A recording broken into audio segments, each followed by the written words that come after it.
la yunsa rabbi shrah li sadri wa yassir li amri wahlul 'uqdatam min lisani yafqahu qawli. Pertama, kita bersyukur kepada Allah Subhanahu wa taala karena hanya dengan izin dan kuasa-Nya lah alhamdulillah kita sampai saat ini masih bisa hidup alhamdulillah, dan Allah memberikan kehidupan yang disertai dengan keimanan kepadanya. Semoga Allah Subhanahu wa taala mematikan kita dalam keadaan Islam dan dalam keadaan iman yang sempurna.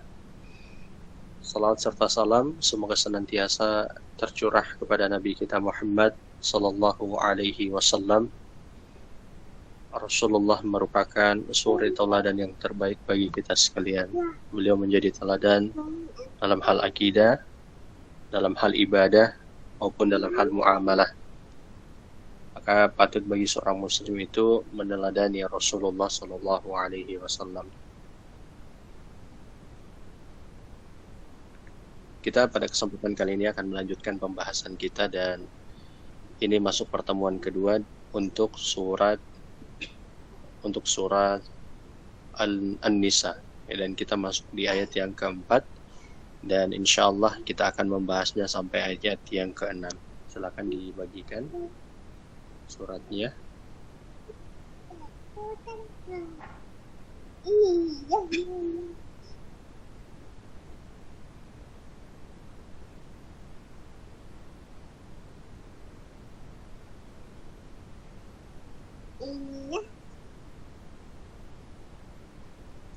Ya, sambil menunggu dibagikan Al-Qur'annya.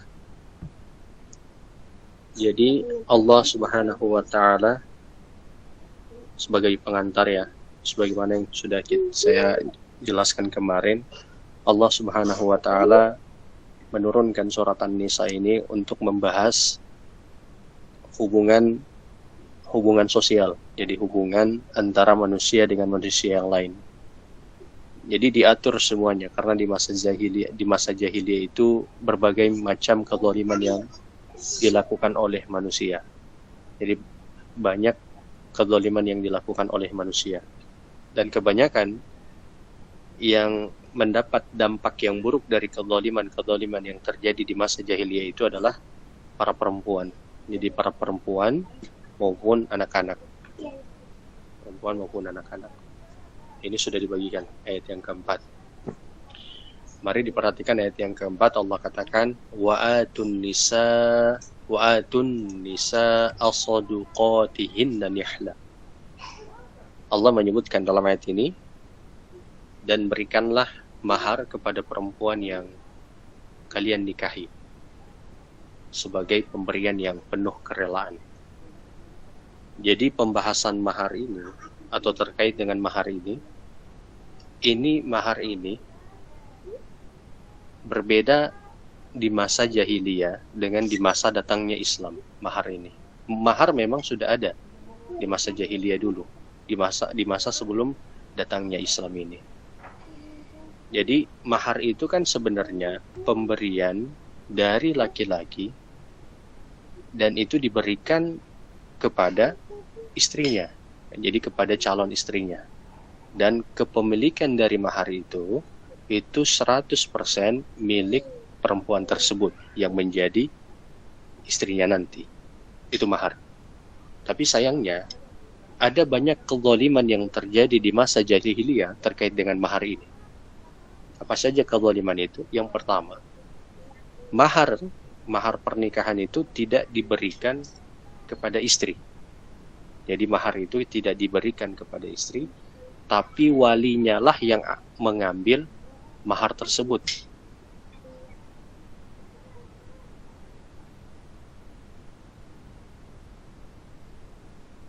Jadi yang mengambil mahar itu adalah walinya.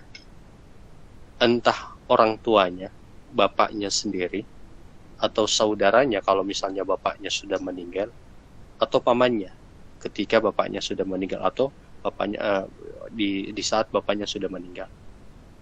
Jadi tidak diterima oleh perempuan itu, tapi diambil oleh walinya.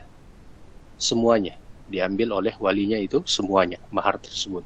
Ini kezaliman yang terjadi di masa jahiliyah terkait dengan mahar pernikahan. Kemudian yang kedua, kezaliman yang terjadi di masa jahiliyah terkait dengan mahar pernikahan ini, ada laki-laki yang merasa terpaksa ketika memberikan mahar ini. Jadi merasa tidak suka atau merasa ya tidak suka, kemudian marah atas pemberian mahar ini kepada calon istrinya. Jadi ini yang terjadi. Makanya kemudian dalam ayat ini Allah sebutkan nihla, pemberian mahar itu dengan pemberian kegembiraan, penuh kasih sayang. Jadi pemberian yang disertai dengan rasa gembira, rasa senang, dan juga ada kasih sayangnya, ada sayangnya di pemberian tersebut. Kemudian yang ketiga, ada suami yang kemudian tidak mau memberikan mahar. Jadi tidak mau memberikan mahar, atau laki-laki itu tidak mau memberikan mahar ketika dia menikahi perempuan. Jadi ketika dia menikahi istrinya itu, calon istrinya itu. Jadi dia tidak mau tahu dengan mahar. Dia tidak memberi mahar. Karena memang laki-laki ini pelit sekali. Jadi pelit sekali. Tidak mau mengeluarkan harta untuk memberikan mahar. Nah, sekarang kita akan mempelajari seperti apa mahar dalam Islam itu. Dan itu yang saya sebutkan tadi, yang 3. Ini yang terjadi di masa jahiliyah. Dan bisa jadi, atau kalau kita lihat nampak hari ini sudah ada seperti itu sekarang. Jadi sudah ada kezaliman-kezaliman yang terjadi di masa hari ini berkaitan dengan masalah mahar, pemberian kepada calon istri. Mahar itu berbeda dengan biaya pernikahan. Ini harus ditahu. Mahar itu beda dengan biaya pernikahan. Makanya ketika laki-lakinya datang kepada perempuan atau orang tua, pihak keluarga, laki-laki datang kepada pihak keluarga perempuan, itu harus tahu dulu. Harus tahu diantaranya, tahu terkait dengan masalah mahar. Jadi mahar itu milik 100% dalam aturan Islam. Secara keseluruhan itu milik milik perempuan itu, calon istri itu, milik semua. Adapun untuk biaya pernikahan itu harus di luar dari mahar. Makanya kalau yang dibawa itu sekitar 30 juta, itu harus dipastikan atau harus dipisahkan mana mahar, mana biaya pernikahan. Tidak boleh mahar digunakan untuk biaya pernikahan. Gitu ya, tidak boleh mahar digunakan untuk biaya pernikahan, kecuali kalau memang perempuan itu rela. Tapi nanti sebentar saya insya Allah jelaskan apa fungsi mahar ini bagi perempuan itu, atau bagi perempuan kebanyakan yang sudah menikah atau yang akan menikah. Mahar itu walaupun tidak ada di waktu proses akad nikah itu tidak masalah. Tapi mahar tetap harus disebutkan di dalam prosesi akad nikah itu. Gitu ya. Ini. Jadi mahar itu walaupun belum ada di prosesi akad nikah itu tidak masalah. Tapi mahar harus disebutkan pada prosesi akad nikah itu. Artinya mahar itu bisa dihutangi. Bisa dihutangi. Mungkin laki-lakinya tidak punya uang. Gajiannya itu nanti, atau panen padinya, panen pertaniannya itu nanti, dan dia ingin mahar dari hasil panennya. Misalnya dia ingin mahar itu 10 juta. Oke. Kemudian dia sampaikan kepada pihak keluarga mahar yang dia bawa ini 10 juta. Itu di luar dari biaya pernikahan. Itu di luar dari biaya pernikahan. Oke. Lalu setelah dia akad nikah, prosesi akad nikah berlangsung, ini kan mahar belum dibayarkan. Pemberian mahar kan belum dibayarkan. Nanti dibayarkan misalnya di waktu panen pertanian tadi, atau di waktu dia punya uang di gajinya itu. Nah, baru diberikan. Nah, jadi sekali lagi mahar itu boleh dihutang, boleh juga dibayar kredit. Gitu. Boleh dihutang, boleh dibayar kredit, tapi mahar harus ada. Mahar harus ada. Karena mahar itu disebutkan di sini soduqotihinna. Soduqo itu ini jamak, kata dasarnya itu dari sodako. Sodako itu artinya kan membenarkan. Selama pernikahan itu menjadi benar. Jadi pernikahan itu menjadi benar dengan adanya mahar. Itu sodako, membenarkan. Artinya pernikahan itu menjadi benar atau dibenarkan dengan adanya mahar tersebut. Kemudian yang kedua, perempuan bisa menahan dirinya. Artinya tidak berhubungan suami istri, dia menahan dirinya dari hal itu apabila mahar itu belum diberikan kepadanya. Ini pilihan perempuan. Boleh juga perempuan itu atau calon istrinya ini berhubungan dengan suaminya, berhubungan badan, walaupun belum diberikan mahar. Tapi kalau belum perempuan punya hak tersendiri kalau belum diberikan mahar, yaitu menahan dirinya dari suaminya. Ini pilihan bagi perempuan tersebut. Ini fungsi mahar. Fungsi mahar saya sudah sebutkan, dia sebagai sodako, membenarkan pernikahan itu, karena pernikahan tanpa mahar tidak sah. Walaupun pembayaran mahar ini bisa dibayar langsung, bisa dibayar kredit, atau bisa dibayar nanti. Gitu ya. Kemudian mahar ini tadi sebagaimana yang saya sebutkan, perempuan bisa untuk menahan dirinya dari suaminya,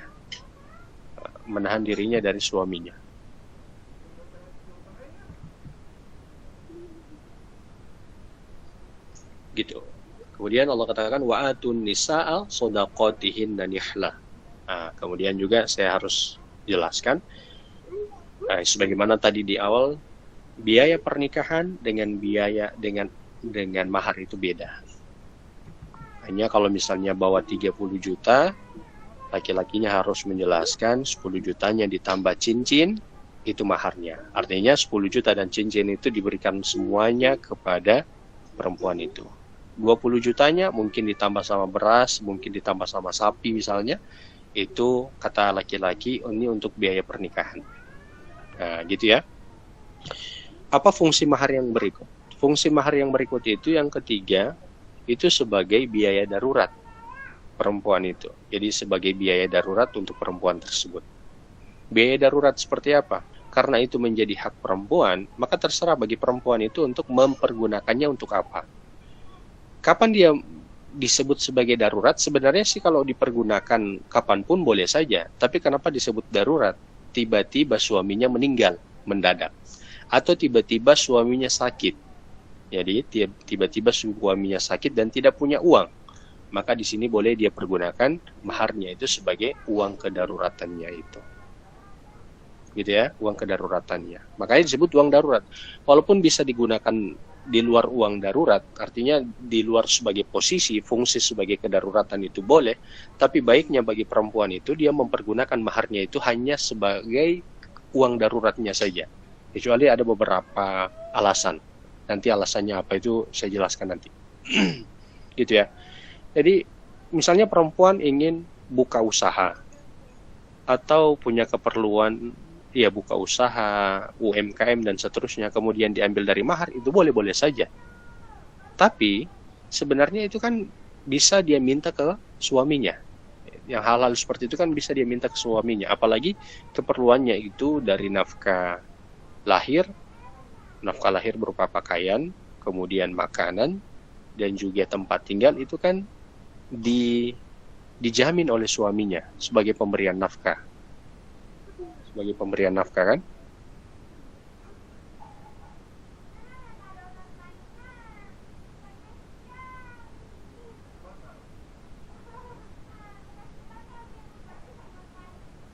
Kemudian lanjut. Apa fungsi mahar yang keempat? Fungsi mahar yang keempat itu sebagai khulu, biaya khulu. Jadi ketika terjadi perceraian waliyadzubillah antara laki-laki dan perempuan, dan itu merupakan pilihan yang harus mereka ambil, karena kalau mereka bertahan ada mudarat yang lebih besar. Maka di sini berbeda. Kalau misalnya laki-laki yang menceraikan perempuan itu, maka selesai semuanya.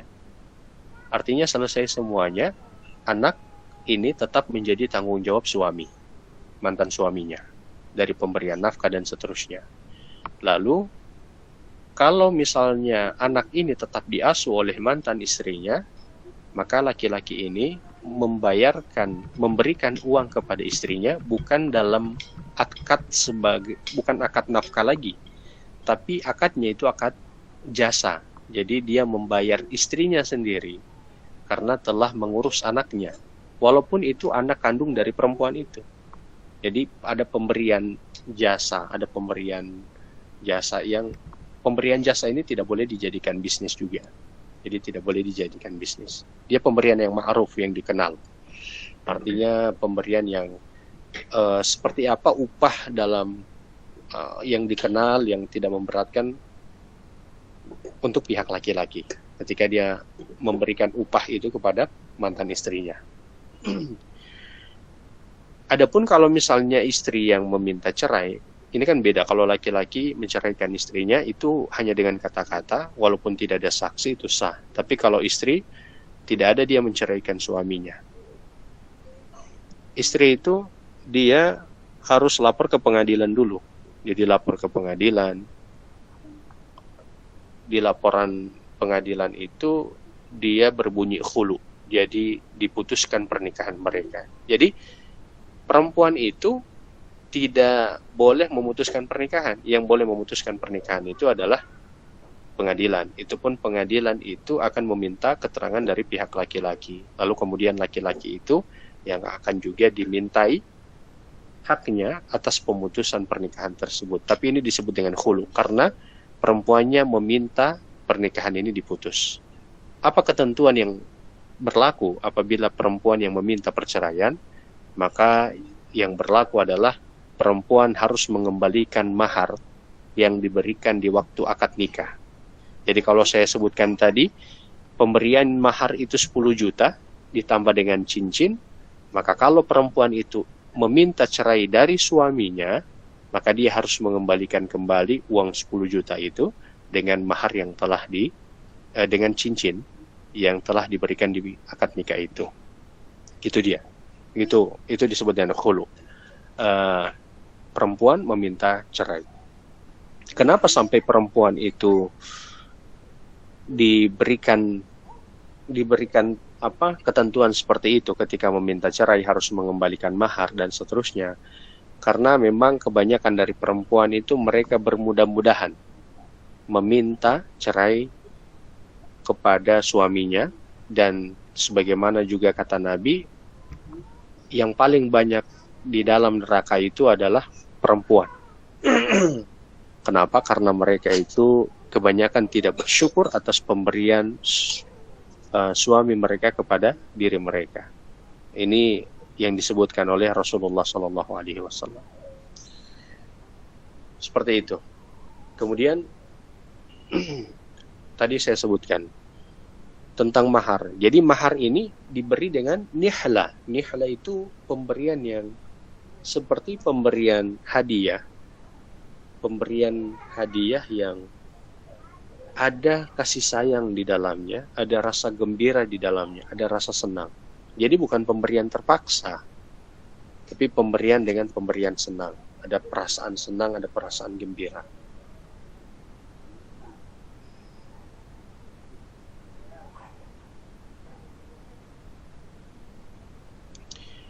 Ada di sini disebutkan Hashim meriwayatkan dari Sayyar, dari Abu Saleh, bahwa seorang laki-laki apabila menikahkan anak perempuannya, ini di masa jahiliyah dulu ya, maka laki-laki atau orang tuanya yang akan menerima mas kawinnya atau maharnya, bukan anak perempuannya. Lalu kemudian Allah melarang mereka melakukan hal itu dengan Allah menurunkan ayat ini, berikanlah mahar kepada perempuan yang kalian nikahi sebagai pemberian dengan penuh kerelaan, bukan dengan keterpaksaan. Kemudian juga mahar berikut. Mahar ini harus punya nilai. Tidak boleh mahar tidak punya nilai. Sekarang ini mahar tidak punya nilai. Kan fungsi mahar saya sudah sebutkan tadi sebagai biaya darurat dan seterusnya. Ya kan? Kalau mahar hanya disebutkan 500 rupiah, kan mahar 250 rupiah itu kalau di nikah itu. Oh, ambil apa? Hah? Ada suka keluar apa?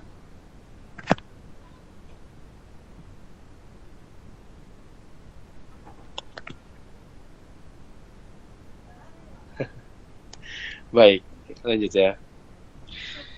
Jadi mahar sekarang itu seperti tidak punya nilai lagi. Ada mahar yang kalau sekarang di buku nikah itu coba dicek kan, sehari ini kan banyak orang yang menikah kan. Di buku nikah mereka itu di belakangnya atau dengar saja ketika pihak wali atau yang menikahkan itu menyebutkan maharnya, ada yang disebut dengan Rp250. Ini bukan mahar. Jadi mahar itu harus memiliki nilai. Mahar itu dia pertengahan, tidak memberatkan, tidak mahal sekali. Seperti seakan-akan orang tua menjual anaknya, tapi juga jangan sampai tidak memiliki nilai. Jadi jangan meminta mahar sampai 1 miliar, mahar sampai 500 juta. Kalau mampu sih tidak masalah. Cuman dikhawatirkan kalau misalnya, waliyadzubillah juga, kalau misalnya terjadi perceraian ya, kalau misalnya khulu seperti itu. Jadi jangan sampai dia mahal sekali, dan yang kedua jangan sampai dia tidak punya nilai sama sekali. Jadi jangan sampai dia tidak punya nilai sama sekali. Ya, kemudian lanjut. Allah Subhanahu wa taala berfirman, "Fa in tibana lakum an syai'im minhu nafsan." Allah katakan, kemudian jika mereka menyerahkan kepada kalian sebagian dari mahar itu dengan senang hati, maka terimalah dan nikmatilah pemberian itu dengan senang hati. Fakuluhu hani'am mari'ah. Kemudian kalau misalnya sudah diberikan oleh pihak laki-laki, mahar tersebut, kemudian pada perjalanan pernikahan mereka itu, perempuannya, istrinya ini ingin memberikan mahar itu kembali kepada suaminya, itu tidak masalah. Mungkin diberikan karena istrinya mampu. Alasan yang kedua, mungkin diberikan karena suaminya ini terhitung dalam kondisi ekonomi yang sulit. Mungkin keluarga ini lagi kesulitan nih, susah makan karena tidak punya biaya untuk beli makanan yang lebih, maka kemudian pihak perempuannya mengatakan, Aba, Abi, Buya, Pak, Ayah, pakai saja ini, mahar ini, boleh diambil untuk kita makan atau kita bikin usaha kecil-kecilan. Jadi ini yang disebut dengan biaya darurat. Memang sudah kondisi ekonomi sangat terdesak sekali, sangat sulit sekali. Baru kemudian perempuan ini mengatakan dia memberikan dengan suka hati. Jadi bukan dengan pemberian yang terpaksa. Kemudian suaminya juga minta dengan pemaksaan, itu tidak boleh. Bahkan kalau misalnya istrinya ini memberi dengan akad hutang, tetap bagi laki-laki itu membayarkannya kembali ketika laki-laki itu sudah punya kelebihan. Seperti itu. Tapi kalau diberikan dengan pemberian yang sukarela tanpa dihitung sebagai hutang, itu juga boleh. Yang penting tidak ada keterpaksaan di situ, tapi ada kerelaan. Contohnya sebagaimana tadi mungkin dalam situasi kesulitan ekonomi, gitu ya. Jadi perempuannya boleh untuk memberikan mahar itu kepada suaminya. Mungkin mereka mengatakan, kita bayar lagi kos-kosan, kita sudah tidak punya uang kos-kosan misalnya, kata suaminya, untuk bayar kosan. Maka kata istrinya, pakai saja mahar. Sekarang pertanyaan, masih adakah yang sudah menikah yang mendengar sekarang yang tersisa maharnya paling cincin? Itu pun cincin sudah dijual, mungkin bukan untuk biaya darurat. Ini sih tidak masalah, tapi mahar itu tadi bagusnya dikeluarkan dalam kondisi-kondisi yang sangat darurat, gitu ya. Kemudian fakuluhu hani'am mari'ah, maka makanlah. Fakulu itu artinya makanlah atau pergunakanlah pemberian yang halal itu sebagai nikmat yang lezat atau yang senang, membuat hati kalian senang. Suami tidak perlu ragu kalau misalnya istrinya memberikan mahar itu kepadanya, tidak perlu ragu, tidak ada dosa untuknya untuk menerima itu. Cuman harus diperjelas dulu, akadnya hutang atau akadnya itu sebagai pemberian sukarela. Kalau akadnya hutang ya sebagaimana saya sebutkan tadi harus dikembalikan kembali. Tapi kalau itu sukarela, ya bersyukur kepada Allah. Artinya tidak ada beban hutang bagi dia. Cuman kalau misalnya dia sudah punya kelapangan, berilah kembali hadiah kepada istrinya itu. Atau menukar kembali mahar tersebut. Gitu ya. Kemudian ayat yang kelima. Ini kembali ke ayat yang kelima, pembahasannya tentang anak yatim. Allah katakan, wala tu'tus sufaha amwalakum. Amwalakum allati ja'alallahu lakum qiyamah. Kata Allah, dan janganlah kalian serahkan kepada orang yang belum sempurna akalnya,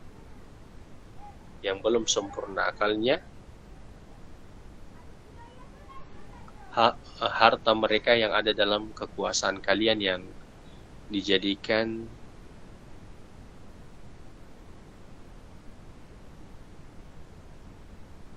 Allah sebagai pokok kehidupan. Jadi ini berkaitan dengan anak yatim. Sudah menjadi pembahasan kita di pembukaan pertama. Anak yatim itu kenapa sampai ada? Mungkin di sini baru ya, atau saya berikan penguat lagi. Kondisi atau posisi anak yatim di masa dulu dengan hari itu beda. Walaupun memang kita harus berlaku baik kepada anak yatim di hari ini. Tapi anak yatim di masa itu kan mereka jadi anak yatim karena orang tuanya itu atau bapaknya itu meninggal di medan perang. Jadi meninggalnya di medan perang. Nah, ketika meninggal di medan perang, maka laki-laki ini meninggalkan istri dan anak-anaknya. Pembahasan tentang masalah perempuan di dalam Quran Surat An-Nisa ini itu berkaitan dengan istri yang ditinggalkan oleh suaminya yang tadi, dan dia pembahasannya juga secara umum berkaitan dengan masalah perempuan. Dan juga pembahasan anak yatim ini itu yang ditinggal meninggal oleh bapaknya yang mati di medan jihad. Bapaknya yang mati di medan jihad ini kan meninggalkan harta juga. Nah, di sini kemudian ada yang disebut dengan harta anak yatim. Cuma kalau di sini, di sekarang ini kan anak yatim itu sudah dieksploitasi, sudah dijadikan usaha tersendiri untuk dijadikan minta-minta, ini anak yatim dan seterusnya. Itu sih kita tidak boleh juga berbuat buruk kepada mereka, karena mereka pun tidak tahu itu. Tapi ini berbeda. Makanya di Al-Quran ini pembahasannya tentang harta anak yatim. Kita jarang sekali membahas harta anak yatim di hari ini, gitu ya. Karena memang kebanyakan ketika orang tuanya meninggal, maka harta itu habis. Yang pertama habis di biaya pemakaman sama biaya tahlilan. Habis itu apalagi 7 hari, 40 hari, 100 hari. Ini berdosa orang-orang yang hadir di tahlilan itu, apalagi kalau misalnya mereka itu makan harta anak yatim. Sudah orang tuanya susah, bapaknya meninggal, datang ke situ, kita makan di situ. Makan lagi dari harta anak yatim itu, subhanallah. Seperti seakan-akan kita ini tidak bisa makan dan kita makan di rumah orang-orang begitu, kasihan. Dan saya ada ketemu beberapa orang yang ini orang rumahnya itu sampai sudah ada label sitaan dari bank. Kemudian kehidupan kesehariannya itu orang ini dia setiap pagi itu keluar hanya cari kelapa kering yang diambil dari kebun orang lagi. Karena dia tidak punya kebun, dia orang susah.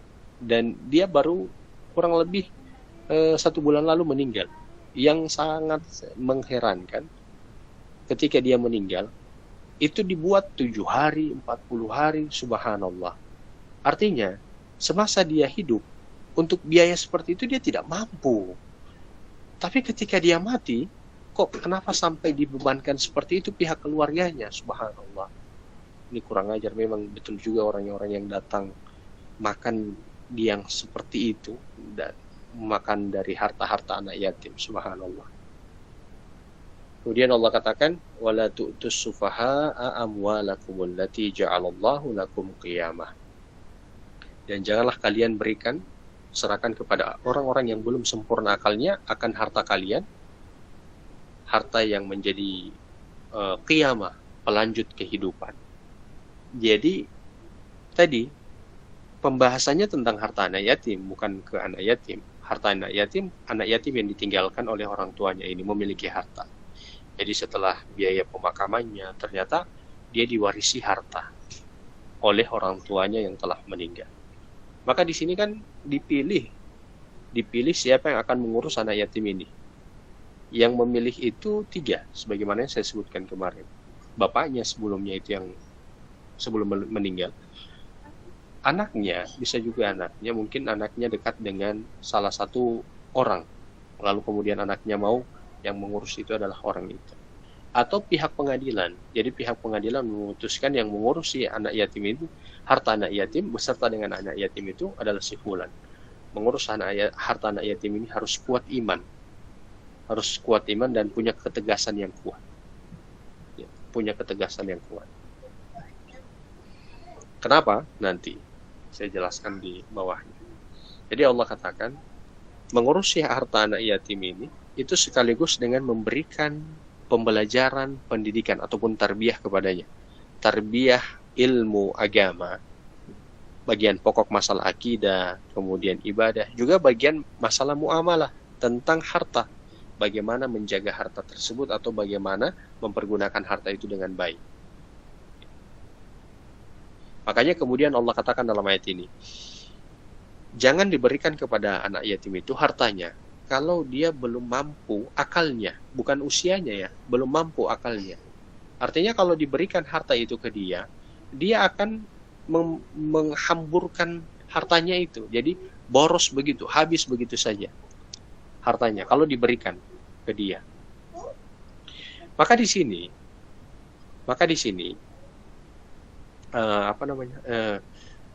yang menjadi wali yang mengurus harta anak yatim ini harus dengan cermat memperhatikan akal dari anak yatim ini, kapan dia bisa diberikan.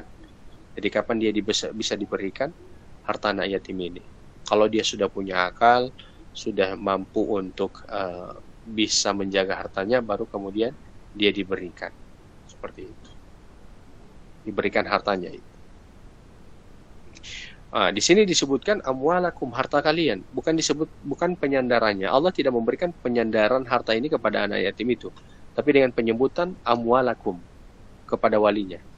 Jadi maknanya adalah wali itu diinginkan mengurusi harta ini sebagaimana dia mengurusi hartanya sendiri. Gitu ya. Jadi sebagaimana dia mengurusi hartanya sendiri.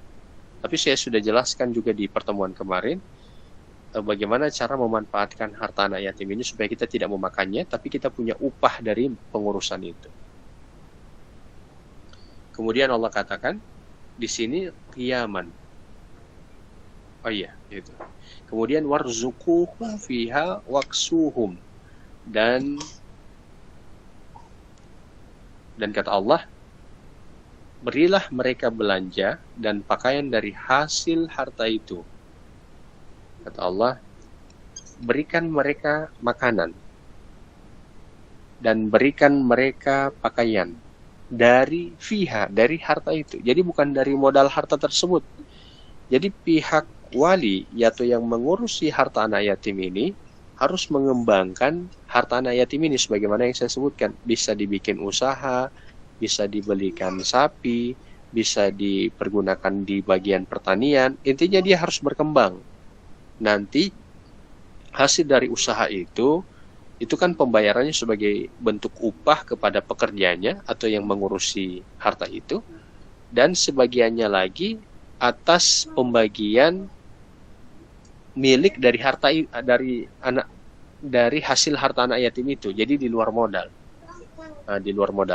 Nah, hasilnya dari pengembangan uang yang dimiliki oleh harta anak yatim itu ini dibelikan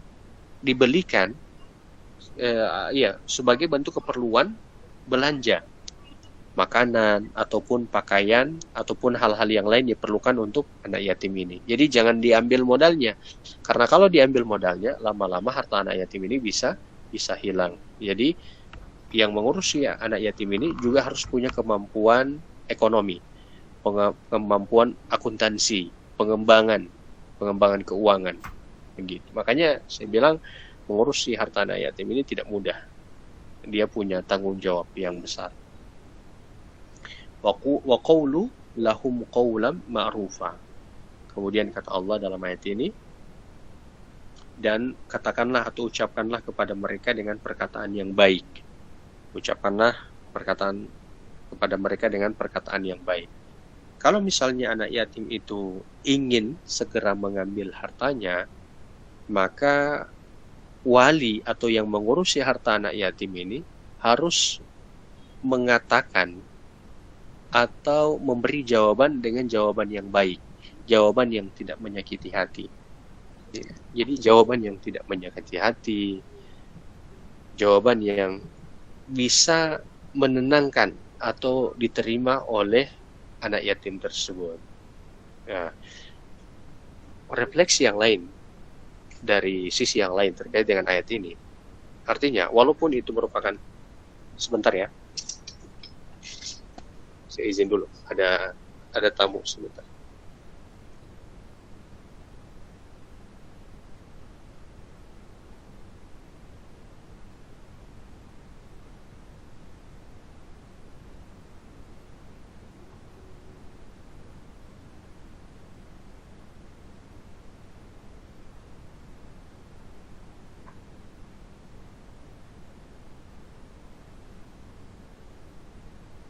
Baik, kita lanjut ya. Jadi kalau misalnya pihak anak yatim itu meminta hartanya, tapi kemudian dinilai oleh wali ini atau yang mengurusi anak yatim ini, dia belum mampu untuk menjaga hartanya, maka dia boleh menolak permintaan dari anak yatim itu dengan syarat dia memberi jawaban dengan jawaban yang baik, yang tidak menyakiti hati, yang tidak menyakiti hati yang tidak menyakiti hati anak yatim tersebut. Kemudian lanjut. Ada sisi yang lain dari refleksi tadabbur dalam ayat ini. Jadi walaupun itu merupakan harta anak yatim, bukan berarti dia bisa mempergunakannya semau dia. Ini juga berkaitan juga dengan harta kita. Walaupun kita ini punya harta, ataupun orang yang memiliki jabatan itu punya jabatan, itu bukan berarti karena itu merupakan jabatan yang dia punya atau harta yang dia miliki, lantas dia bisa berbuat sesuka dia. Tidak boleh. Jadi tidak boleh sebagaimana dia katakan, ini kan saya punya mau, ini kan ini kan saya punya harta, ini kan saya punya uang sendiri, terserah saya. Kayak kasus-kasus yang kemarin ini yang kaumnya Nabi Lut yang baru-baru ini kenal kan, mereka katakan ini kan torang pediri, ini kan torang. Tidak, segala yang Allah berikan ke torang itu merupakan amanah dan punya aturan main.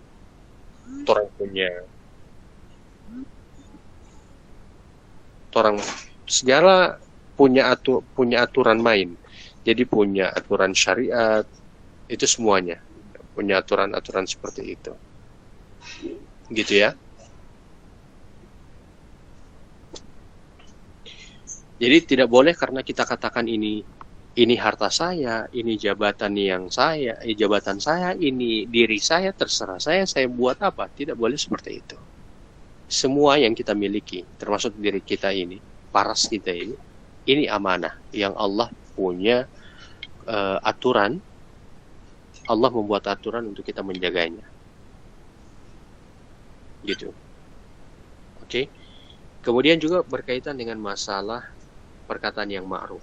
Ada perkataan di dalam surat, ada Allah sebutkan di dalam surat Al-Isra yang ke-53. Wa qul li'ibadi yaqulu allati hiya ahsan innasyaitana yanza'u bainahum innasyaitana kana lil insani aduwwam mubina. Dan katakanlah kepada hamba-hambaku, hendaklah mereka mengucapkan perkataan yang lebih baik atau yang benar. Sesungguhnya syaitan itu menimbulkan perselisihan di antara mereka. Sesungguhnya syaitan itu adalah musuh yang nyata bagi manusia. Di dalam ayat ini Allah mengaitkan ucapan dengan permusuhan. Kenapa? Karena kebanyakan permusuhan itu terjadi awalnya dari ucapan ataupun dari kata-kata. Ya, makanya disebutkan di sini dengan penyebutan qaulan ma'rufah. Betapa perselisihan di dalam rumah tangga itu menjadi besar karena karena ucapan, karena kata-kata. Misalnya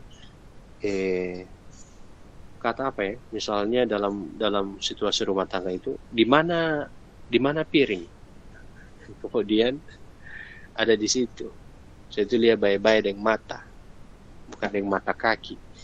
Itu ada tambahan-tambahan lisan seperti itulah yang disebutkan dalam ayat ini. Itu yang bisa menimbulkan perselisihan, permusuhan yang disebabkan oleh kata-kata, dan itu disambut oleh syaitan gitu. Jadi ada tambahan-tambahan seperti itu yang biasanya terjadi permusuhan di dalam rumah tangga. Begitupun di dalam pertemanan. Ada tambahan-tambahan seperti itu. Jadi kalau misalnya apa lagi? Pergi misalnya musuh mandi pasangan, mandi saja. So busuk sekali. Oke, busuk maksudnya tidak apa-apa, tapi kalau dibilang kari so kayak busuknya got begitu, atau kayak septic tank, subhanallah. Nah, ini tambahan-tambahan seperti ini yang tidak boleh. Ini yang bisa menimbulkan perselisihan ataupun permusuhan. Ayat terakhir, ayat yang ke-6. Allah katakan wabatalul yatama hatta idza balagun nikah. Kemudian Allah katakan, dan ujilah anak-anak yatim itu sampai mereka cukup umur untuk menikah. Jadi mereka diberikan pembelajaran terus berkaitan dengan masalah harta. Sembari dengan itu mereka juga diuji apakah sudah layak untuk mereka itu diberikan harta mereka. Nah, di sini ujian bagi bali yang mengurusi. Biasanya karena merasa sudah dia yang mengurus, maka dia tidak mau memberikan hartanya semuanya, milik harta anak yatim itu ya. Biasanya ada yang seperti itu, waliyadzubillah. Akhirnya dia memakan harta anak yatim itu, memakan harta yang haram. Kemudian anak yatim ini kan diuji sampai batas berapa? Kalau misalnya sudah dewasa, batasnya 25 tahun. Sampai 25 tahun itu ternyata akalnya juga masih seperti itu, maka mau tidak mau tetap harus diberikan semuanya di usia 25 tahun itu. Kemudian Allah katakan, fa in anastum minhum rusydan fadfa'u ilaihim amwalahum.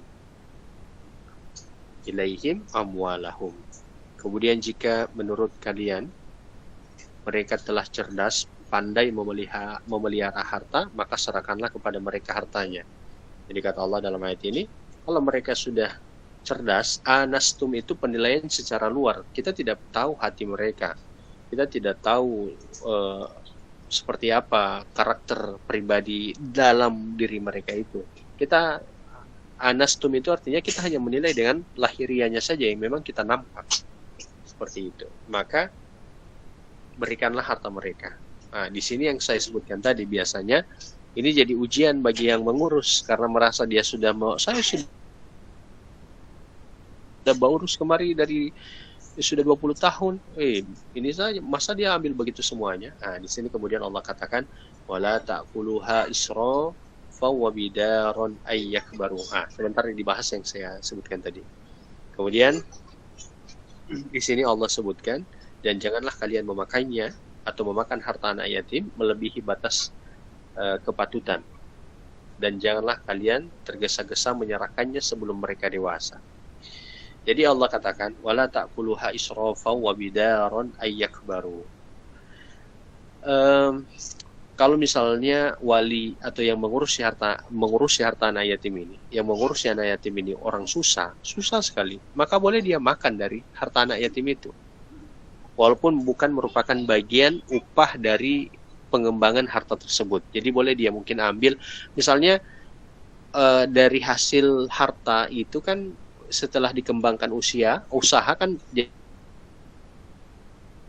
terbagi, ada milik ada hasil dari usaha itu yang menjadi milik harta anak yatim, tambahannya ada yang menjadi upah dari pengurusan yang mengurus. Nah, kalau misalnya hartanya tidak cukup, uang yang mengurus itu tidak cukup untuk keperluan kesehariannya, boleh dia mengambil dari milik harta anak yatim itu, tapi bukan dari modalnya, dari hasilnya, tapi sepatutnya. Mungkin karena dia susah, Susah sekali mungkin itu, karena dia susah. Dan di sini juga Allah katakan jangan terburu-buru segera memberikan harta itu kepada anak yatim. Mungkin diberikan, semalas saya baru usia 8 tahun, ini Jo, ambil Jo. Jangan, ini amanah yang harus ditunaikan dengan sempurna. Dan tentu ada pahala yang besar di sana. Wa man kana ghaniyan falyasta'fif. Tapi kemudian kata Allah, memakan itu yang tadi harta anak yatim itu sepatutnya kan, artinya tidak boleh banyak, tidak boleh untuk dibelikan mobil, dibelikan motor, hanya untuk sebagai keperluan keseharian saja, untuk makan. Di sini kata Allah, kalau kaya yang mengurusi harta anak yatim itu dia kaya, maka baiknya dia tidak memakan harta anak yatim, kecuali dari bagian yang memang dimana dia itu mendapatkan upah atas pengembangan hasil, atas pengembangan usaha harta anak yatim itu. Kemudian Allah katakan, wa man kana faqiran falyakul bil ma'ruf. Dan siapa yang miskin, kata Allah, boleh dia untuk memakan dengan cara yang sepatutnya, yang sebagaimana tadi. Kalau memang miskin, maka boleh dia makan itu dengan cara yang patut, yang memang dikenal di masyarakat seperti apa itu hak yang pembayaran patut.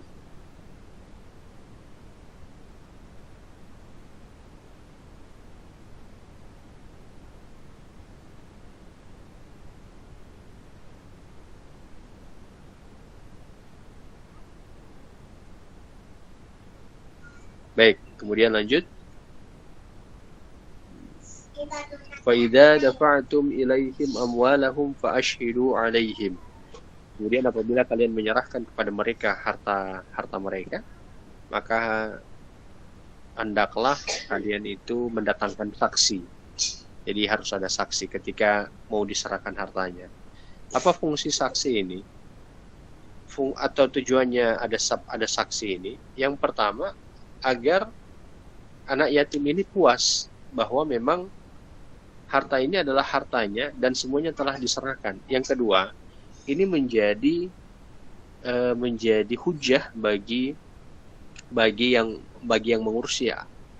mengurusi harta anak yatim ini, supaya nanti dia bisa mengatakan bahwa saya sudah menyerahkan itu. Kalau misalnya anak yatim ini berbohong misalnya, waliyadzubillah. Kemudian Allah katakan terakhir, wa kafa billahi hasibah. Dan ingatlah Allah itu sebaik-baik yang mengawasi. Jadi dalam pengurusan harta anak yatim ini Allah katakan Allah lah yang mengawasi. Walaupun misalnya ada saksi di situ, tapi yang menjadi dari awal yang menjadi saksi, yang menjadi pengawas dari semuanya itu adalah Allah Subhanahu wa taala. Ada nasihat dari Rasulullah terkait mengurus harta anak yatim ini. Abu Zar juga tentang Abu Zar, sahabat Rasulullah. Sahabat Rasul yang sangat lembut, sangat lemah lembut.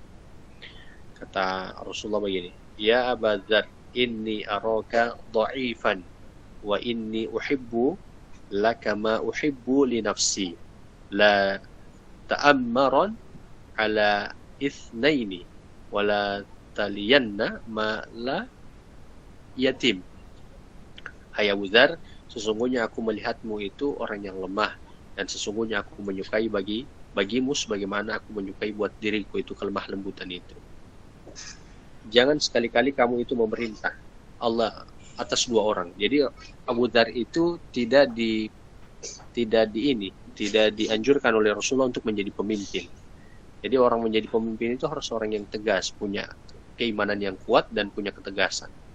Kedua, dan jangan sekali-kali kamu itu menjadi wali harta anak yatim.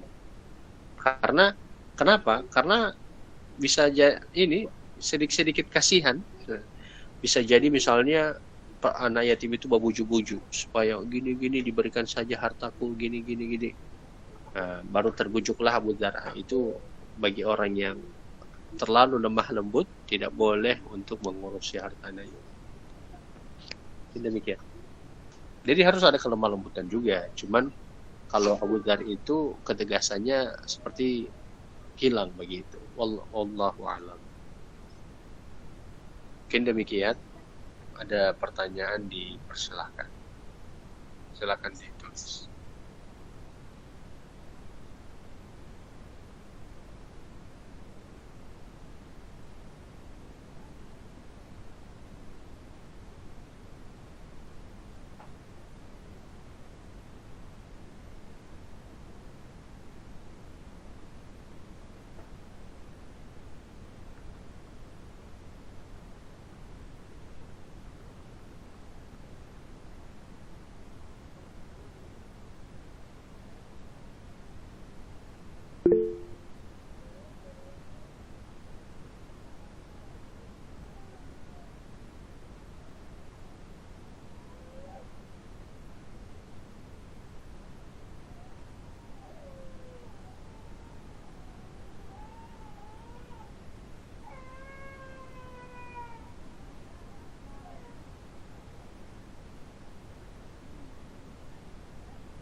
Baik, sudah ada pertanyaan di sini ya. Bagaimana dengan orang yang pernah memakai mahar seperti orang tua dulu yang maharnya 48.000? Dan ada juga seperangkat alat sholat. Apakah boleh maharnya seperti itu, Ustaz? Jadi ingat, mahar itu yang memiliki nilai. Ini pertama. Hafalan Al-Quran. Jadi hafalan Al-Quran ataupun bacaan Al-Quran itu tidak boleh menjadi mahar. Yang boleh menjadi mahar itu adalah memberikan pengajaran Al-Quran kepada istri. Itu pernah terjadi di masa sahabat. Jadi istrinya ini mau maharnya itu mengajarkan Al-Quran kepada istrinya, itu memiliki nilai. Tapi kalau hafalan Al-Quran, dibacakan ayat Al-Quran itu sebagai bentuk mahar, itu tidak benar itu. Jadi harusnya memiliki nilai.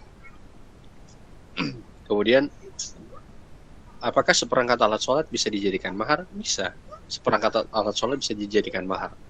Tapi mahar itu disimpan, seperangkat alat sholat yang tadi. Cuman kalau dia memiliki nilai, sebenarnya seperangkat alat sholat ini tidak memiliki nilai. Tidak memiliki nilai. Karena kan mungkin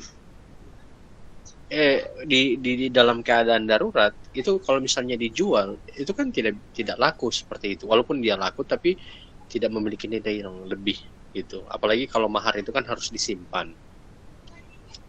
Harus disimpan. Walaupun ditanya apakah bisa menjadikan itu mahar, bisa dijadikan mahar, boleh dijadikan mahar. Seperangkat alat sholat itu bisa dijadikan mahar. Kemudian mahar yang Rp48 dari orang tua dulu. Itu Rp48 kalau dulu itu mahal nilainya. Besar nilainya itu dulu. Kalau di kita sekarang kan tidak besar lagi nilai itu. Cuman kalau mahar di kita, kalau dilihat di buku nikah itu penyebutannya Rp250.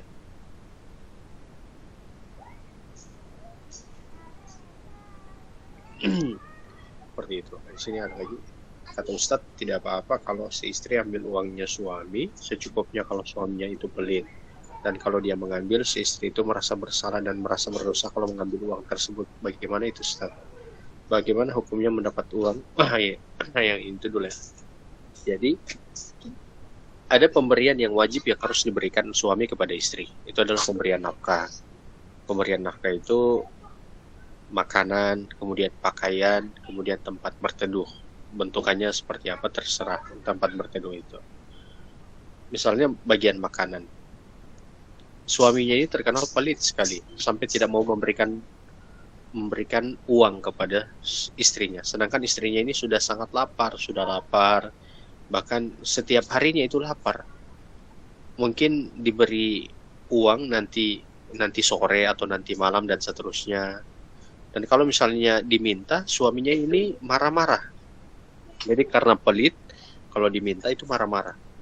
Nah, dalam kondisi-kondisi kedaruratan seperti ini, itu boleh diambil. Boleh diambil. Cuman jangan dianggap darurat. Beli HP ini darurat. Beli kasur ini darurat. Beli bantal ini darurat. Kedaruratan mengambil dari harta suami itu tanpa izinnya itu berkaitan dengan masalah